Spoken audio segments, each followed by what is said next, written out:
kita tahu BUMN meminta suntikan 150 triliun yang membuat kita semua agak shock gitu ya. Bukannya 5 tahun ini BUMN ini lagi panen-panennya, proyek infrastruktur dan lain sebagainya banyak, dan duit itu udah ribuan triliun, bukan ratusan triliun lagi, ribuan triliun masuk dalam 5 tahun terakhir. Kok BUMN masih minta suntikan lagi yang 150 triliun gitu ya. Jadi saya merasa ada apa sih ngelola negara ini kok ribet bener gitu ya. Udah gitu kita yang UKM ini, usaha kecil dan menengah ini kayaknya nggak dapat bagian apa-apa gitu ya. Kenapa nggak 150 triliunnya itu untuk UKM gitu ya, untuk kita-kita ini, sehingga proyek-proyek kita yang saat ini karena COVID dan kita udah lepas PSBB dan kita ingin take off ini ada modal seenggaknya. Kemarin kan kita 3 bulan tuh kering gitu ya. 150 triliun kalau buat bantu UKM rasanya lebih cepet take off-nya daripada buat bantu BUMN. Tapi sekali lagi ada beberapa orang yang berpendapat bahwa BUMN itu kan punya negara gitu ya. Jadi harusnya bantu BUMN. Sahabat semua, saya cuma mau nanya aja, BUMN itu kalau dipegang swasta, percaya saya, dividennya bisa 4 kali lebih besar daripada dipegang oleh direksi-direksi BUMN yang saat ini memegang. Bukan karena dia tidak jago, tetapi karena BUMN itu setiap 5 tahunan kan ganti direksi, jadi ganti platform, ganti grand plan, desainnya diganti, terus apa-apa yang memulai dari nol itu nggak akan cepat gitu ya. Sementara kalau si sektor swasta kan semuanya go through atau terus aja gitu segala macam. Jadi BUMN di Indonesia ini kalau sekarang nilai, kalau nggak salah sekarang kalau di audit, di revitalisasi nilainya di audit itu sekitar 8.000 triliun. Dan saya mohon maaf kalau 8.000 triliun itu kan kira-kira 70 billion dolar gitu, benar nggak? Atau, dan angka itu sebenarnya nggak luar biasa karena GE, General Electric di Amerika, perusahaan-perusahaan di Wall Street atau Alibaba dan lain sebagainya, itu asetnya bisa 10 kali dari BUMN, dan tidak menteri loh yang menjadi pemimpinnya, swasta biasa saja gitu, tidak harus menteri, tidak harus ada yang bukain pintu, tidak harus disapa, tidak harus dihormati gitu ya, karena strukturnya birokrasi sekali. Dan keuntungan GE, keuntungan dari Alibaba, keuntungan dari Amazon, keuntungan dari Microsoft dengan nilai yang sama dengan BUMN itu nilainya bisa 4-5 kali lebih besar dari BUMN. Jadi kesalahannya di sini bukan pada BUMN-nya, kesalahan di sini ada manajemennya. Karena itu saya sangat mengusulkan dari dulu adalah BUMN yang jangan di bawah kementerian, di bawah ke bisnis seperti biasa saja. Jadi tidak ada golden boy, tidak harus dimanja, tidak minta 150 triliun, tidak minta uang dari APBN, tidak minta uang dari pajak rakyat, kita dipecuti, kita dipajaki, baru bergerak sedikit kena pajak, sekarang online mau kena pajak gitu ya. Terus yang di atas cuma minta duit gitu ya. Saya merasa kita tidak diperhatikan UKM ini. UKM ya sekali lagi, buktinya kalau kita bergerak susah banget, tetapi kalau yang di atas tuh kalau minta duit kayaknya asik banget gitu ya. Dan kita tahu berikutnya itu tentang curhat sedikit tentang BUMN hanya untuk pernyataan-pernyataan kritis. Tapi begini sahabat semua, saya cuma mau mengingatkan bahwa saya dididik dengan alat Jawa. Jadi saya mohon maaf kalau banyak sekali terminologi saya menggunakan istilah Jawa, terus pelajaran-pelajaran saya menggunakan pelajaran Jawa, karena mungkin akar budaya saya memang Jawa, jadi sekedar mengingatkan aja. Jadi kalau di kampung saya dulu, mbah saya atau ayah saya yang bukan orang berkedudukan selalu mengingatkan kalau kamu berbuat baik jangan harap pujian, karena wayai ngono gitu ya, ngerti ya? Kalau Anda berbuat baik jangan harap kok aku berbuat baik nggak dapat pujian gitu.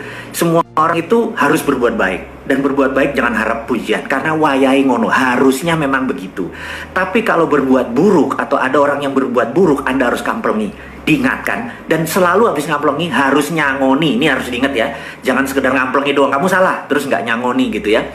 Anak kita salah misalnya, kamu salah nak, ini yang benar. Jadi abis ngamplengi nyangoni gitu ya. Jangan kayak kritikus di seberang sana gitu, apalagi hater cuman mengkritik doang nggak kasih nyangoni. Jadi bosman penipu, udah sebatas itu gitu ya, nggak nyangoni. Yang benar tuh kamu nggak nipu gini gitu, nggak ada tuh.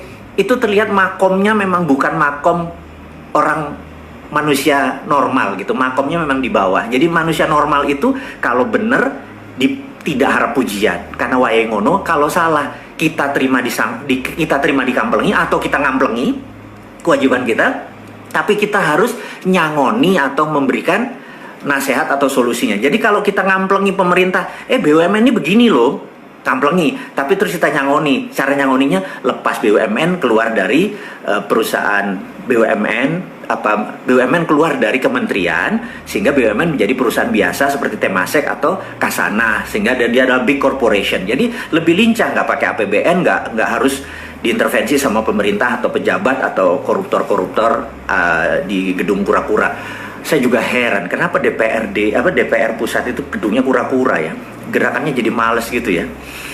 Oke, ini gosip lagi ya, gosip lagi. Baik, kemudian saat ini dana kas negara sangat tipis karena kemarin waktu harusnya pajak didapat di bulan Maret digeser dan lain sebagainya.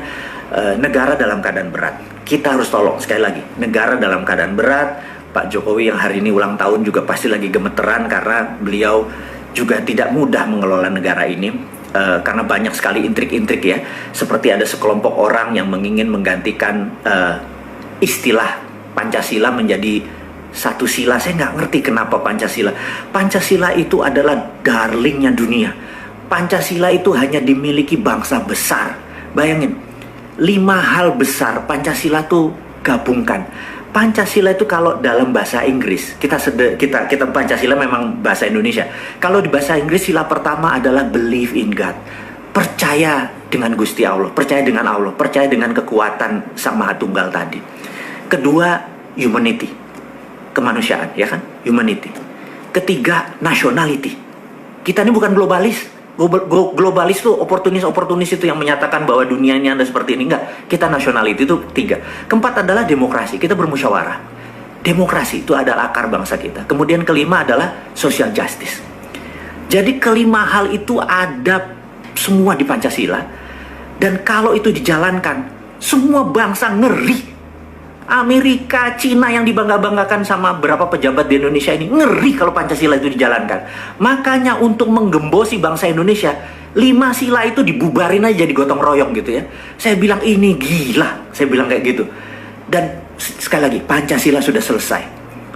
Darah saya langsung naik, tensi saya naik langsung. Saya harus minum beberapa obat untuk menenangkan diri.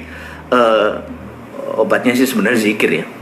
Jadi saya sekedar mengingatkan sekali lagi sahabat semua bahwa jangan pernah men-challenge bangsa ini dengan merubah Pancasila. Pancasila batang tubuh adalah pondasi kita, selesai. Jadi kita nggak usah bicara lagi.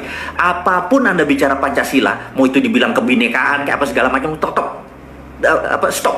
Jangan bicara Pancasila. Pancasila udah selesai. Pancasila tinggal dipraktekkan.